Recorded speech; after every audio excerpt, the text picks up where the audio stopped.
Ilhan loved the hijab. The fabric was beautiful. It was really some of the finest fabric I've ever seen. And I know fabric. Believe me, I know fabric. I've been in the real estate business for 50 years, and the drapes alone in my buildings? Tremendous. Just tremendous. It was a Thursday afternoon in February 2026, and the President of the United States was standing at the north end of the White House's East Room, addressing a joint press conference on border security and federal fraud enforcement. This was the kind of event where cameras outnumbered reporters 3-1, and every word was being clipped, captioned, recaptioned with different fonts, and uploaded to 6 different platforms before it even finished echoing off the marble and gilded walls.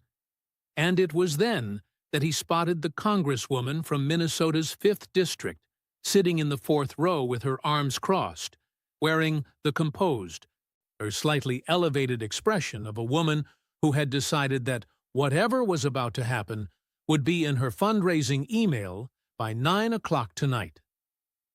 Ilhan Omar was ready. She was always ready.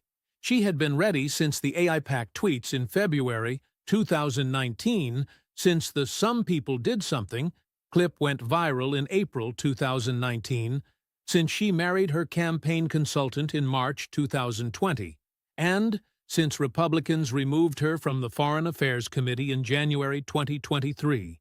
And through all of it, the death threats, or the security details, the floor speeches, magazine covers, censure motions, and viral clips, she had refined her public face into something close to an art form.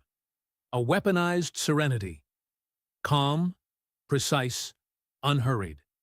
It was the face of a woman who had survived a civil war in Somalia, 4 years in a Kenyan refugee camp, and 12 years in American politics, all of which, she had concluded, were roughly equivalent in difficulty, and who had arrived at the settled view that the best possible response to any attack was to look like it had not landed. She had her phone in her left hand, screen dark, ready. She had 3 staffers in the back row with their laptops open. She had a response prepared for approximately 17 different versions of what might happen next.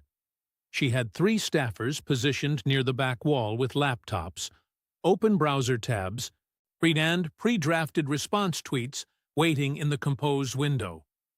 She had, in other words, a system, a well-oiled, battle-tested system that had been in operation for 7 years, designed for turning attacks into ammunition.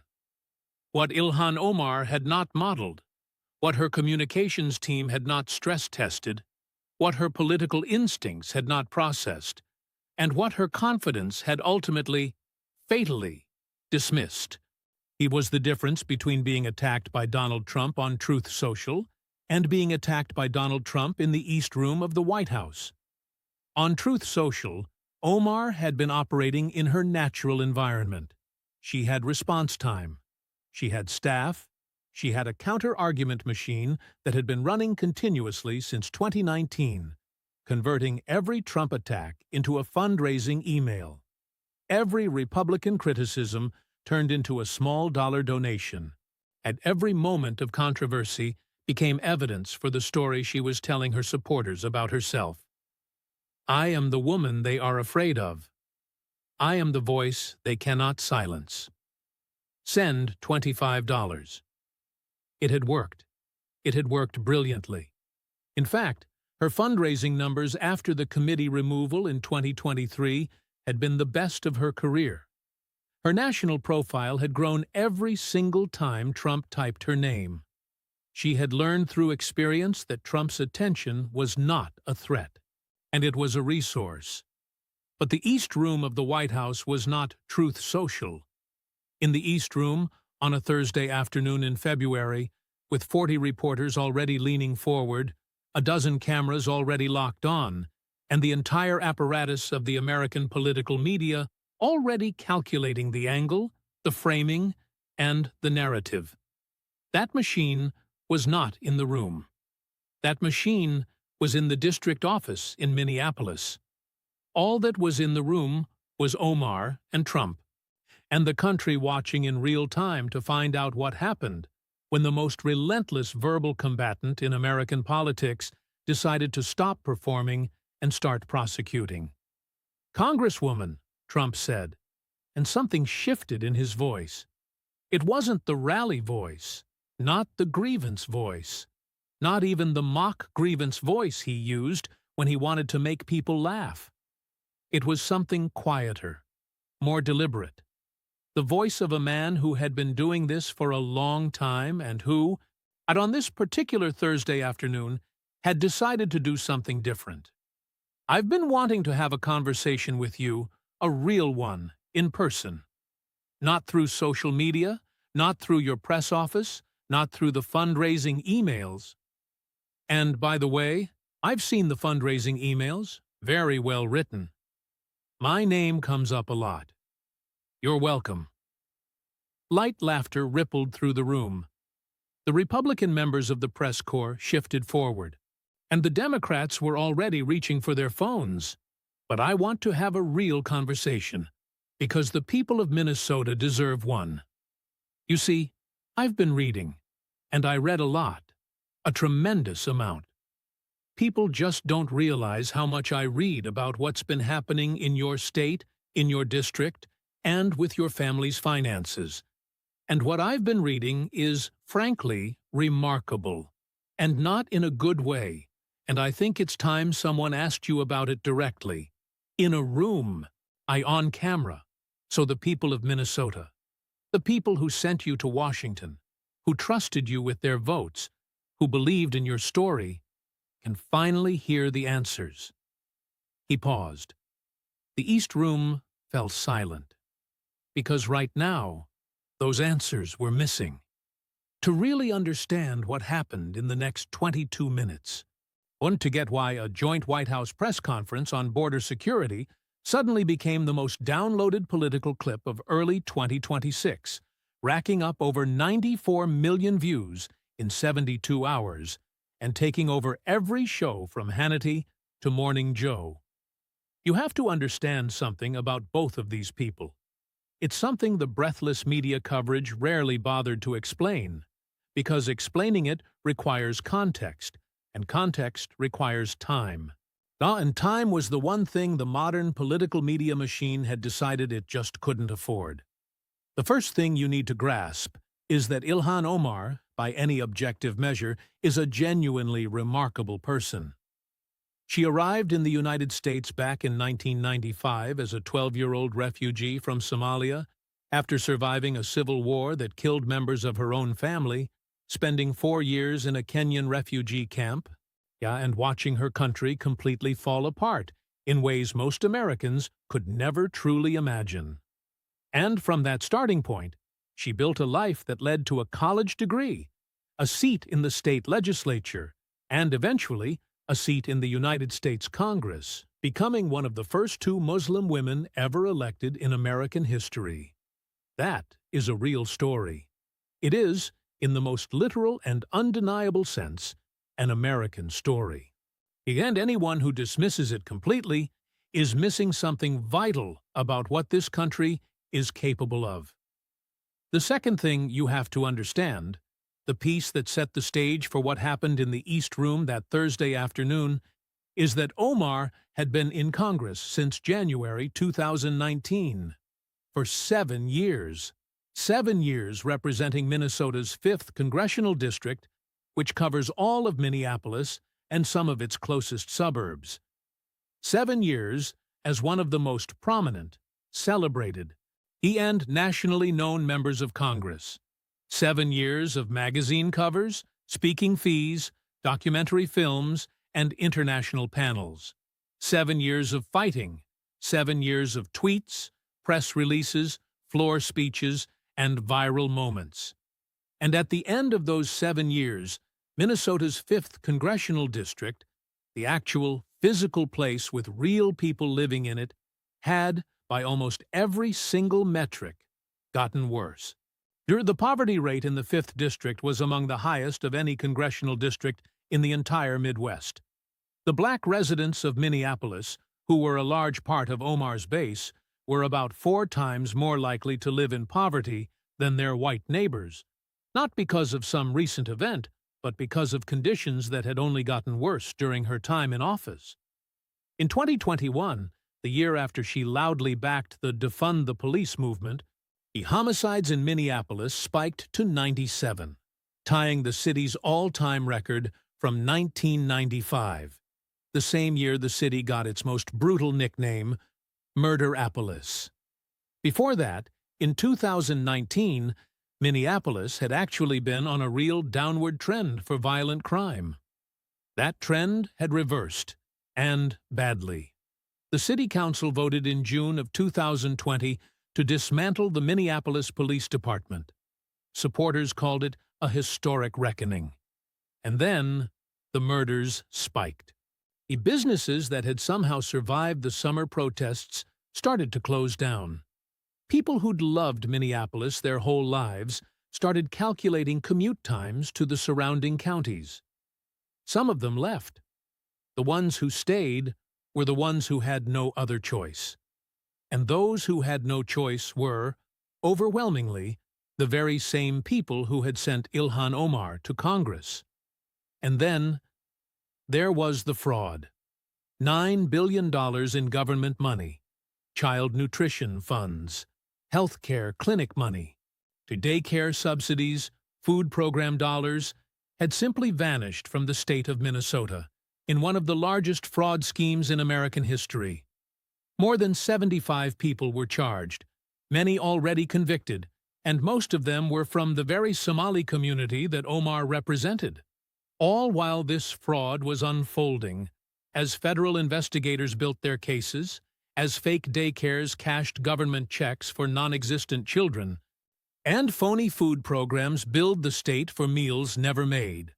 Ilhan Omar was on TV, on Twitter, and at global panels, branding the investigators as racists. That was the public record.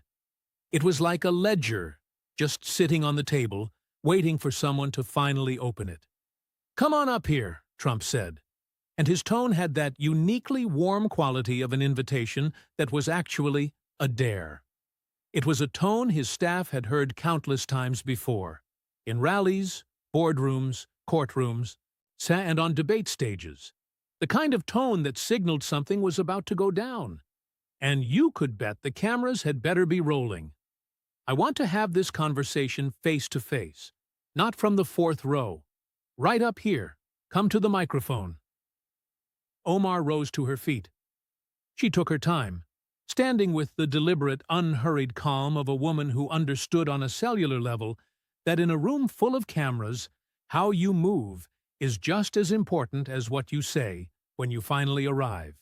So she straightened her jacket. She didn't even glance at her phone. She walked to the second microphone at the front of the room with the steady, measured stride of someone who'd been told she wouldn't survive in this business, yet had been doing just that for 12 years.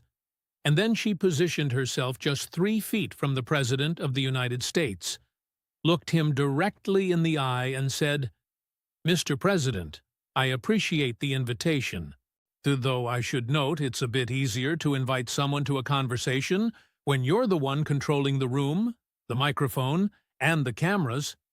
A ripple of quiet laughter came from the back rows. The Democratic members of the press corps scribbled notes furiously. Trump smiled, not a full-throated laugh, but the kind of smirk that showed he felt the punch, knew exactly where it landed, and was already constructing his counterpunch with the calm efficiency of a man who'd been doing this for 50 years. "Well, I do control the room," he said. "That's a fair point.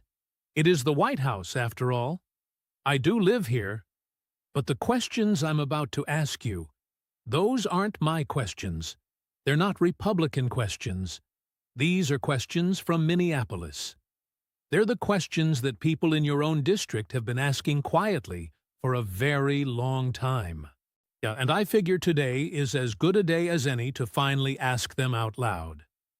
So, let's begin." "Tim Manette," Trump said. and the name hung in the air of the East Room, the way a name does when everyone in the room already knows it and was just waiting to see who would be the first to say it. Your husband. Great guy, political consultant, smart, hard-working, very, very good at his job. But just how good? Apparently, $3 million good. Nearly $3 million, apparently, are from your own campaign account. Money that your donors, the small-dollar donors, the folks who sent in $20, $40, $100 because they believed in you and your message, gave to your campaign. You collected that money to fight for the working people of Minnesota, and instead, you sent it to your husband. Omar's voice was steady, clearly practiced. It was a voice that years of being the most attacked member of Congress had sharpened into something near a precision instrument. Mr. President, all payments made to consultants were fully disclosed to the Federal Election Commission and were found to be completely within legal guidelines. That arrangement was terminated after the 2020 election. Everything was transparent and entirely above board. Disclosed. Great, Trump replied, with the cheerful, patient energy of a man who had been waiting for that exact answer. I love disclosure. I'm a big believer in disclosure. But you see, and here's the thing about disclosure. Just because you disclose something that's technically legal doesn't automatically make it right. It just means you announced what you were doing while you were doing it. And what you were doing was writing checks from your supporters' money directly into your husband's bank account, which, and I want to be charitable here, I really do, is a very strange thing for a congresswoman who talks non-stop about corruption and accountability to be doing. It's a strange look for a woman who built her career calling out powerful people for enriching themselves at the expense of ordinary folks, don't you think? He didn't wait for her to answer. But let's just say it was all fine and dandy. Let's say that $3 million was squeaky clean, totally proper, no problem at all. Let's talk about what happened next, because this is where it gets even more interesting. Your husband, after that campaign relationship ended, after he stopped billing your campaign for his consulting work, went on to start a wine company, E Street Group, LLC, a winery based out in California. Very sophisticated, very entrepreneurial of him. He paused for just a beat. The entire room had gone dead silent. Now, Ilhan, you're a Muslim woman, a devout Muslim woman. You've made your faith a core part of your public identity, and I respect that, I really do. Religious expression is a very important thing. But in the faith of Islam, and the production and sale of alcohol is strictly forbidden. It is considered haram. And yet, your husband owns a winery. He produces wine. He sells that wine. He profits from the sale of that wine. And through all of this, you have remained completely silent. Not a single word. Not one explanation. Because an explanation would force you to choose between your public faith and your family's income. And that's a choice you've apparently decided you won't make in public. Omar took a sharp, controlled breath, like a woman holding something back. My husband's business is completely separate from my work as a public servant. My faith is a personal matter, and I won't let this podium be used to attack the sincerity of anyone's religious beliefs. No one questioned your beliefs, Trump said, cutting her off with the clean, unhurried precision of a tennis pro hitting a perfect, point-ending shot. I just described them. I described your beliefs, as you've stated them publicly, and your husband's business, as it's been publicly documented. They just seem to contradict each other. That isn't my opinion. That's just an observation. The contradiction itself is what's doing the work. I'm just the one reading it out loud. He then turned to his index card. The same index card that, after 7 years of political battles, had become as famous as any prop in American politics. Now, let's talk about the money, the part that's much harder to explain. In 2023, your husband's company, a venture capital firm called Rose Lake Capital, was worth somewhere between $1 and $1,000. That is what you reported on your own financial disclosure. From $1 to $1,000. Not much at all. Maybe it was a struggling startup, just a dream. And then, just 1 year later, in 2024, that same company was suddenly worth $30 million. Not 30,000, not 300,000, 30 million in a single year. From less than $1,000 to 30 million. He looked right at her. I'm a businessman, Congresswoman. I've been a businessman my entire adult life. I've looked at a lot of financial statements. I've evaluated a lot of deals. And I'm telling you, as someone who knows what $30 million looks like, see that the kind of growth it takes to get there in 1 year for a company worth basically nothing just 12 months before, that doesn't happen from selling wine. It doesn't happen from venture capital returns in a normal market. That kind of growth happens when someone with a lot of resources funnels them into a company very, very quickly. And the same question the House Oversight Committee has been asking, the same one federal investigators have been asking, and the one the people of Minnesota deserve an answer to, is simply, who? Who put $30 million into your husband's company during the exact year that 75 people from your community were convicted of stealing $9 billion from the state? Sanad. The room fell so quiet, you could actually hear the hum of the cameras. We don't know the answer, Trump continued. Your husband completely missed the Oversight Committee's deadline to produce those records. He just missed it. Your office called the investigation let me find the exact quote, I want to be precise here, a political stunt. Those were your words, a political stunt. $30 million appearing in a single year. Federal investigators circling, travel records being requested to the United Arab Emirates, Somalia, and Kenya. And you have the nerve to call the investigation a stunt. Omar leaned forward, right into her microphone. And now, something was in her voice that hadn't been there before. It wasn't exactly anger, but that compressed, heated energy that sits just underneath it. The voice of someone whose personal story was being challenged in a way she couldn't just brush off with a fundraising email. Mr. President, the House Oversight Committee is led by partisan Republicans who've made it a priority to target me since the day I was elected. There is absolutely no evidence connecting me or my husband to any of the fraud in Minnesota. None. Zero. The Ethics Committee got the referral and has produced zero findings because there are no findings to produce. And for you to stand up here and imply otherwise, with no evidence, no charges, it's nothing but innuendo. I'm not implying a thing, Trump said. I'm reading the financial disclosure forms you filed, the forms you are legally required to file, the very forms that show your household went from a negative net worth in 2019. You yourself reported a negative net worth. You said it yourself. You had student loans and no assets, and then suddenly you're worth between $6 and $30 million by the end of 2024. Those are your numbers. I didn't make them up. You're the one who filed them. He then turned to the whole room. Now, maybe there's a perfectly clean explanation for all this. Maybe your husband really is a brilliant venture capitalist who built a $30 million portfolio in 12 months, all through sheer skill.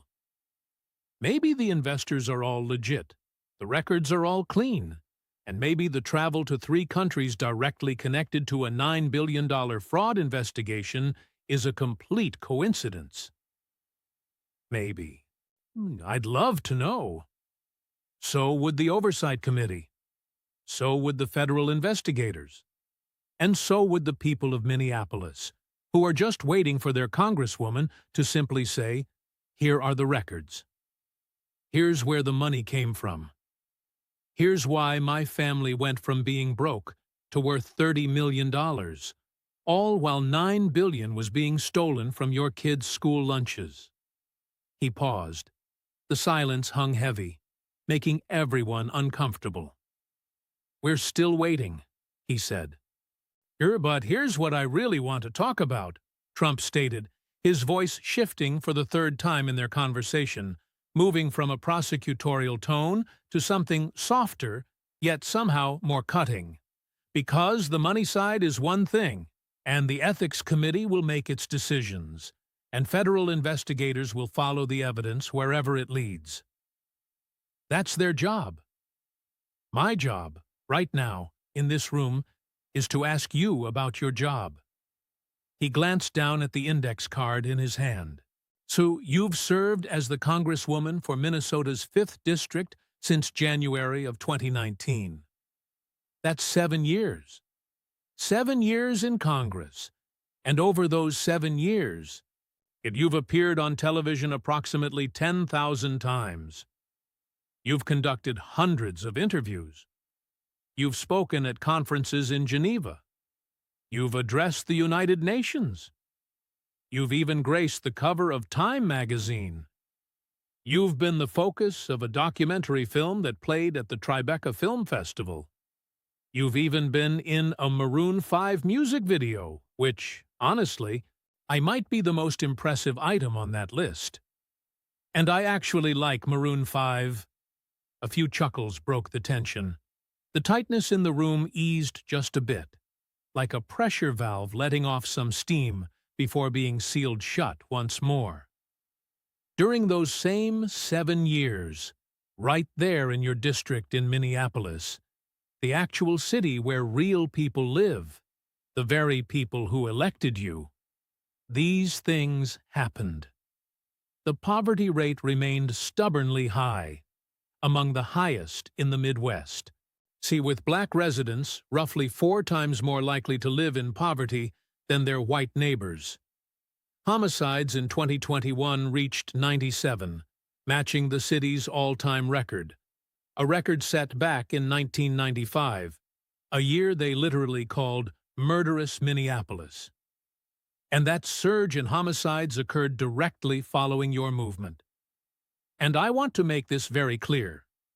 I'm calling it your movement because you were its most prominent national voice, pushing the Minneapolis City Council to defund the police. Omar's expression remained unchanged. Yet, something had shifted beneath the surface. It wasn't exactly visible, but it was perceptible, much like sensing a change in the weather before the first raindrop falls. "And here's the crucial point about the police," Trump continued. "When you advocated to defund the police, when you and your colleagues appeared on television declaring, 'Don't defund the police and abolish ICE and all the rest,' you weren't engaging in some abstract ideological debate. You were doing it in a tangible city, with actual streets, and real people living on those streets. And those people, the ones who couldn't afford to leave Minneapolis when crime worsened, the ones who didn't own a second home in the suburbs, the ones working 2 jobs and sending their kids to schools in neighborhoods where crime was rampant, those people paid the price, but not you. You have a security detail protecting you. You've been under federal law enforcement protection since at least 2019. The residents of Minneapolis's most vulnerable neighborhoods did not have a security detail. They had only what the depleted, defunded, demoralized police force, a force your movement helped create, was capable of providing, which simply wasn't enough. "Not nearly enough," Omar interjected, her voice still controlled, but the effort was now palpable. You could hear the strain in her words. "Mr. President, The movement for police accountability that arose in 2020 was a direct response to the murder of George Floyd, who was killed right in my district by a police officer, and with the entire city watching. I will never apologize for standing in solidarity with the families who demanded accountability for that heinous killing. And to conflate the demand for accountability with rising crime rates is a deliberate misrepresentation of the truth of what actually happened. Root. George Floyd, Trump said, and his voice transformed, suddenly and completely different now. Gone was the prosecuting tone, the hint of sarcasm. Instead, it was something far simpler, and the flat, plain tone of a man stating a fact he genuinely wished wasn't true. That was a tragedy. It was wrong. I said it was wrong. I said it at the time it happened. And the officer responsible was convicted and sent to prison. That, right there, is the system functioning. That is accountability. He looked directly at her. But here's the actual reality. There were 47 other homicide victims in Minneapolis in 2019, before George Floyd, before the protests. He and every single one of those additional 50 victims had a name. They had a family. So they had people who loved them and who are still grieving them today. And I genuinely want to ask you, because I don't think anyone has directly asked you on camera and held the microphone until you gave an answer, how many of those 50 people knew your name? How many of them followed you on Twitter? How many of them were alive long enough to donate $25 to your next campaign? Silence filled the room, and it was that particular silence that fills a room after a question has been asked that has no good answer, and everyone knows it, especially the person who needs to answer it. The people of Minneapolis don't need a symbol. Trump said they need a congresswoman. They need someone who comes home, who knocks on doors, who sits with families, and who asks the hard questions.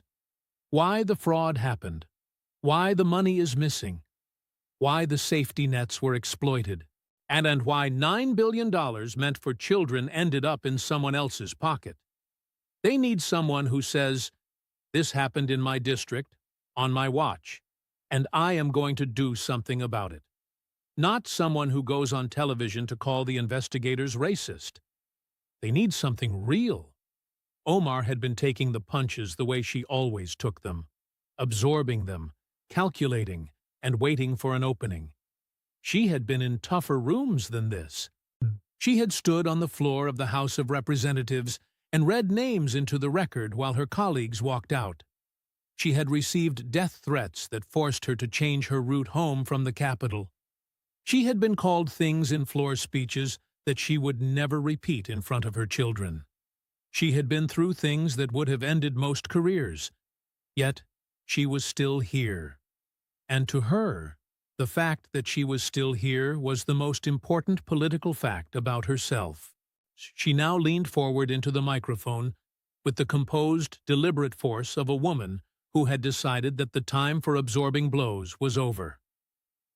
I want to respond to several things that have just been said, because the people watching deserve the truth, not a performance.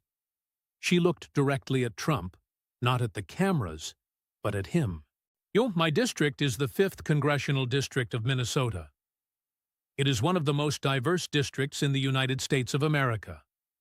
It is home to immigrants from Somalia and Ethiopia, from Vietnam and Mexico, and from every corner of the world. It is home to people who came here with nothing and built something. It is home to people who look like me, who have never in the history of this country had someone in Congress who looked like them, or knew what their lives were like, or was willing to fight for their interests against a system that has spent generations treating them as invisible. You mentioned the poverty rate. The poverty rate in my district is high because systematic disinvestment in communities of color has created structural inequalities that predate my election by decades. I did not create those inequalities. What I have done in my 7 years in Congress is fight to address them against a Republican majority that has cut housing funds, cut healthcare funds, cut education funds, and cut every program that might have made a difference, all while protecting tax cuts for the billionaires in this room. Her voice was gaining something, not height exactly, but density. The practiced calm was becoming something realer. You mentioned the fraud in Minnesota. The fraud in Minnesota is real and it is serious, and the people who committed it deserve to be prosecuted. Every single one of them. I have said that publicly, repeatedly. What I have also said is that using a fraud investigation as an excuse to terrorize an entire community, to send federal agents into a neighborhood in numbers that exceed the local police force, to threaten deportation of people who have been Americans for decades, to cut child nutrition programs because some people running them were lying, is not justice. It is collective punishment. And as someone who has studied history, the collective punishment of an entire ethnic community for the crimes of individuals is something I recognize. She paused for a beat and then delivered the line her team had prepared for this moment. The line she had rehearsed on the car ride from Capitol Hill. The line designed to be the clip. The line that was going to be in every Democratic fundraising email for the next 3 months. You have made a political career out of fear. Fear of immigrants, fear of Muslims, and fear of women who refuse to be quiet. And every time you stand at a podium and point at someone who looks like me and ask, where did the money come from? You are not conducting oversight. You are doing what you have always done. You are telling a certain kind of American that people who look like me do not belong here. And after everything I have survived, the camp, the Civil War, the threats, all of it, I have to tell you, with all due respect, that is not going to work. The room held its breath. Even the cameras seemed to slow down. Trump let the breath hang in the air. The pause was clearly calculated, and everyone in the room knew it was, but it still worked because it conveyed, I heard you. I'm not afraid of what you just said. And I have a response. That was very well said, Trump finally remarked, his voice quiet, almost conversational. Very well written, I should say, because that was undeniably a speech. It was a prepared speech, and it managed to hit all the right notes. The divisions, the echoes of civil war, the Islamophobia, the underlying fear, it was all there. It was very effective. Your team is exceptionally good. I'd honestly give that speech an A-. He then looked directly at her. But here's what your speech didn't actually do.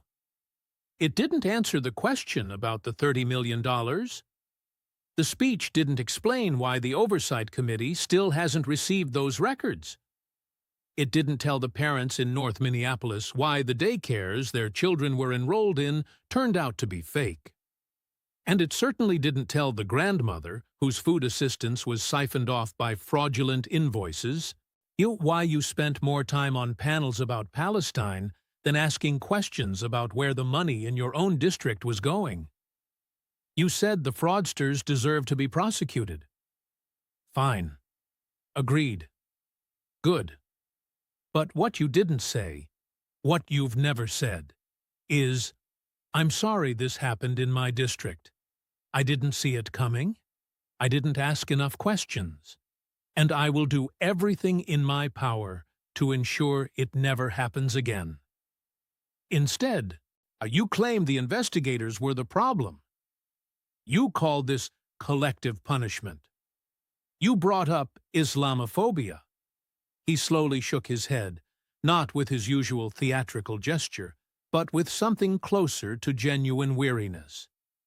Congresswoman, when $9 billion vanishes from children's lunch programs in your district, the first question isn't, Are the investigators racist? The first question is, where did that money go? Who took it? And what exactly was I doing while it was being taken? Omar's voice cut in sharply as she replied, I introduced legislation in 2022 to strengthen oversight mechanisms for child nutrition programs. What happened to that legislation? It didn't advance because Republicans, your party, controlled the House in 2021 and 2022. Democrats had the majority. So, what happened to the legislation when Democrats controlled the House? There was a pause then, a real one, not a dramatic committee scheduling kind of pause. Omar eventually said there were competing priorities. Competing priorities, Trump repeated, not mockingly, simply stating the words, letting them hang in the room at their actual weight.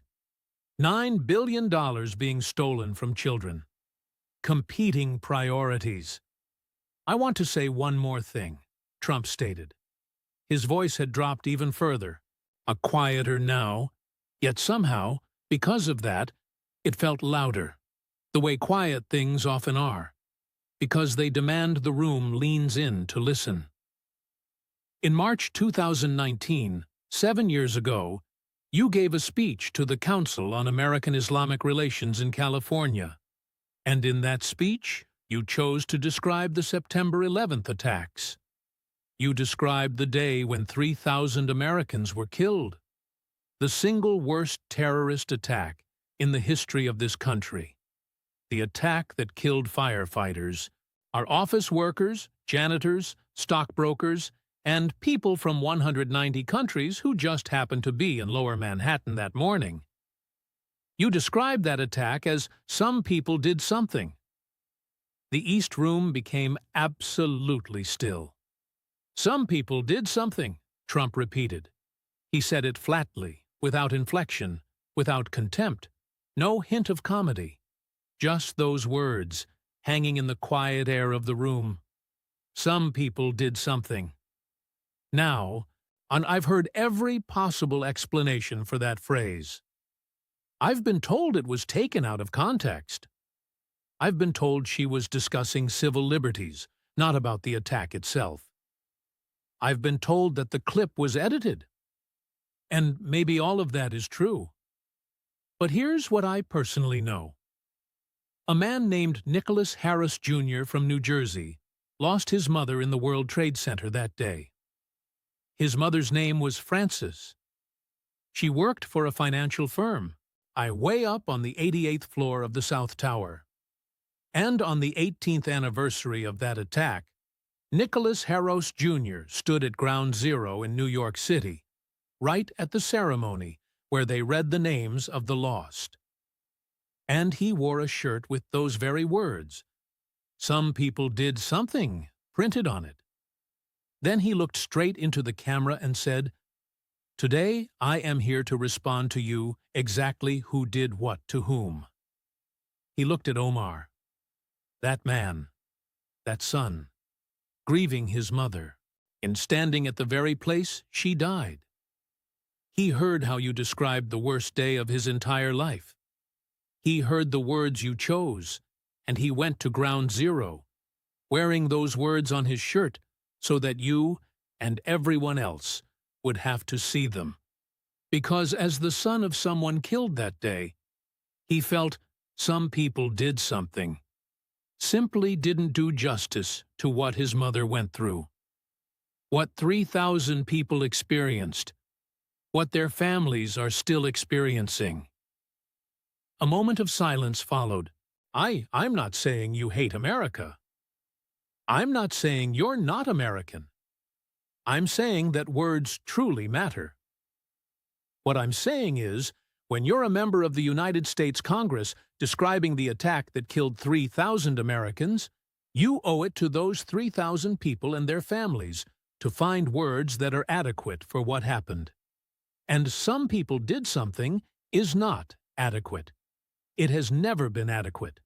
And the fact that you have never, not once in 7 years, In 10,000 interviews and floor speeches and magazine covers, found different words for that moment is something the people of Minnesota's 5th District have a right to think about. Omar was very still. "You said I make my career on fear," Trump continued. Maybe some of my supporters are motivated by fear. That's worth examining. But what about your career? What are the emotions that your career runs on? Because from where I'm standing, your career runs on grievance.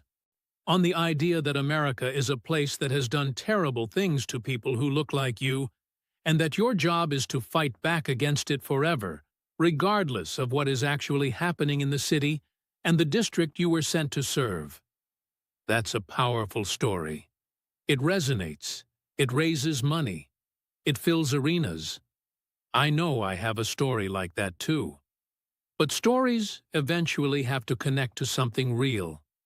They have to connect to the streets, to the schools, and to the places where real people live. And when the story disconnects from the streets, when the Congresswoman is on television talking about Gaza while fake daycares are stealing from her constituents, when the Congresswoman is at the Tribeca Film Festival while $9 billion is disappearing from Minnesota, that is when the story stops being advocacy and becomes something else. He stepped back from the lectern slightly, not retreating, but repositioning, what the way a speaker does when they want the next thing they say to land in a different register. "I came to this country," he said, quietly enough that the room had to lean in. "Actually, my family came to this country. My mother came from Scotland. My grandfather came from Germany. They came with nothing. They came to a country that was not always kind to immigrants, and they built something. And I have spent my life building things, buildings, companies, a presidency. And I know what building looks like. Building looks like results. Building looks like something you can point to and say, I made that. That exists because of what I did." He looked at Omar directly. "What did you build, Congresswoman? Not for your career, not for your brand, not for the international panels and the documentary film and the 47 co-sponsored bills that never passed. For Minneapolis, for the people of the 5th District, for the grandmother in North Minneapolis whose grocery money was being stolen, for the kid in South Minneapolis whose school was underfunded, for the family who had a small business and watched it close while the city became, for 2 years, a place where nobody wanted to be. What did you build?" The silence lasted longer than any silence had a right to last in a room that contained 40 reporters. Omar spoke. "I represent more than 400,000 people in the 5th Congressional District. See, and I will put my record of advocacy for those people against any politician in this country." "Advocacy," Trump said. "Advocacy. 7 years of advocacy for 400,000 people in one of the poorest districts in the Midwest, and the poverty rate is the same. The crime went up and then came partway back down. $9 billion was stolen from children. And when the investigators came, when the federal government finally came to find out where the money went, you called it Islamophobia." He turned to the room, not performing now. The performance had ended 5 minutes ago, somewhere around the moment he mentioned Francis Haros by name. What was happening now was something quieter, and because of that, more damaging. Here is what I know about public service.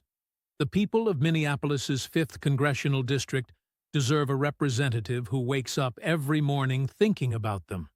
Not about Gaza, not about the Tribeca Film Festival, not about the next fundraising email. About them. About the woman who is working 2 jobs and still can't afford rent. About the family whose kid fell behind in school. About the business owner who closed their doors. About the people who are gone now, who left Minneapolis, who gave up on it, who moved to Wisconsin or Iowa or anywhere that felt safer, because the city they grew up in stopped feeling like theirs. He stopped. And then he said the thing that would run in every clip. Oh, that would anchor every news segment. That would be the sentence people quoted to each other for weeks. The story of Ilhan Omar coming to this country from a refugee camp and becoming a member of Congress is genuinely remarkable. I mean that. And I think somewhere inside that story, there was a version of this that could have been extraordinary. A woman who understood hardship at a level most Americans never will. Using that understanding to rebuild the city she represented, fighting for every single person with the fierce determination of someone who truly knows what it's like to have nothing. Now, that version of the story would have been something incredible. He just looked at her. I don't know what happened to it. Just 14 minutes later, Omar's post went live. It read, "Trump just spent an hour in the East Room attacking a refugee woman who built her American dream from a tent in Kenya. Same playbook, same fear, same hatred. It's not going to work. And donate if you're with us. Link in bio." The post exploded, getting 7 million impressions in just 2 hours. Within 72 hours, the video clip of their full exchange racked up 94 million views across all platforms, making it the most watched political showdown of early 2026, even bigger than the NGA's clash with Nuome 4 months prior. As you'd expect, the reactions split right down the usual fault lines of American politics. The liberal media praised Omar for her composure, especially for that moment when she declared, "That is not going to work." MSNBC played that clip on a constant loop. Her Act Blue page brought in $4 million in just 48 hours. Progressive Twitter called it a clear win for her, a total self-own for Trump, and proof of everything they believed about him and his impact on the country. Meanwhile, conservative media hammered on the $30 million. They talked about the fraudsters. They brought up the defunding movement, and the 97 murders, and the failed oversight legislation. They replayed the Francis Harrow clip from Ground Zero, with the sun on his shirt and those words printed across his chest. In fact, Fox News played that clip 17 times before 11 a.m. But there was another group of people watching, the ones who weren't already decided, the persuadable, the uncertain, those who had once supported Omar but were now starting to have questions, and even those who'd always disliked Trump but had also seen how Minneapolis had changed over the last 7 years. These people noticed something that the partisan coverage was completely missing. It was something you couldn't argue about on social media, or spin with a communications team, or turn into a fundraising opportunity. Omar never actually answered the question about the $30 million, and she had just called it a political stunt. Omar didn't explain how her household went from a negative net worth to somewhere between $6 and $30 million in only 6 years. Instead, she labeled that observation a disinformation campaign. Omar also hadn't addressed what her 7 years in office had actually produced for the real people in the district she represented.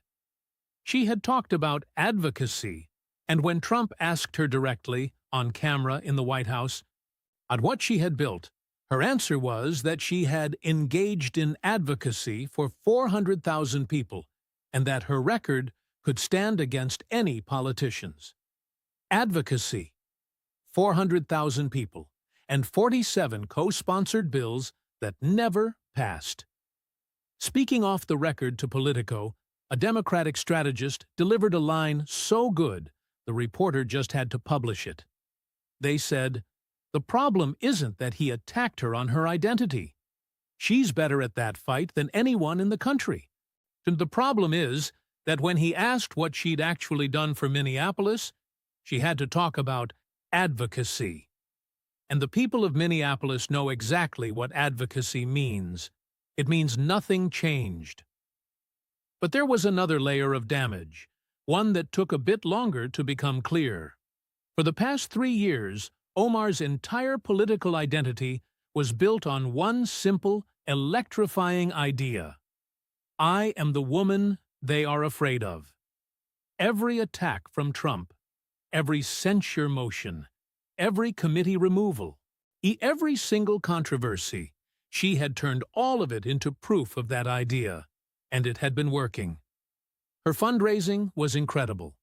Her national profile was huge. By any standard of political celebrity, she was one of the most famous members of Congress in the entire country. But that exchange in the East Room brought up a new question that her central idea couldn't answer. Afraid of what, exactly? Were they afraid of the fraud investigation that she was dismissing as a stunt? And were they afraid of the records her husband still hadn't produced? Were they afraid of the questions about the $30 million that appeared in a single year? The whole "they are afraid of me" story needed an underlying strength, something that could actually hold up under scrutiny. It needed a record that, when you looked at it, justified that fear. And the examination that took place in the East Room wasn't about her identity, her origins, or her faith. It was an examination of the ledger. And that ledger didn't match what the brand had promised. A week after the East Room exchange, the House Oversight Committee once again extended the deadline for Tim Minet's business records. Federal investigators kept on working. The $30 million remained unexplained. Its source was still undisclosed, and its connection to the Minnesota fraud was neither confirmed nor ruled out. And back in the 5th Congressional District of Minnesota, in the neighborhoods, mosques, community centers, schools, and apartment buildings, the people who had once so passionately believed in Ilhan Omar's story were just living their daily lives. Fraud had taken place, the police had been defunded, the daycares were a sham, the money had disappeared, the poverty rate hadn't budged, murders had spiked before dipping slightly. Businesses had closed down, and those who could afford to leave had left. This wasn't true because Donald Trump said it was. It was true because the records said so. And the records told the story. Unlike the fundraising emails, the viral clips, the magazine covers, the documentary, and the 47 bills that never got a vote, the records didn't need a communications team to exist. They only needed someone to read them. The thing about a record is, it doesn't care about your story. It doesn't care how you got here, how hard your journey was, or how many people tried to stop you. A record is simply what happened. It is the sum of all decisions made, our priorities chosen, fights picked, and fights avoided. It's visible to anyone who bothers to look. It cannot be explained away with a speech, no matter how well written it is. It cannot be wished away by a viral post, no matter how much money it raises. In 2028 or 2030, or whenever Ilhan Omar gets on a stage in front of the wider American electorate and asks for something more than she's already been given, someone will ask her about Minneapolis, about the fraud, about the $30 million, about the 97 murders and the defunded police department, and the 47 bills that never passed. Someone will ask her what she built, and the answer won't be in a fundraising email. It will be in the records, in the numbers, in the city, in the district, in the people who are still there, and in the people who left.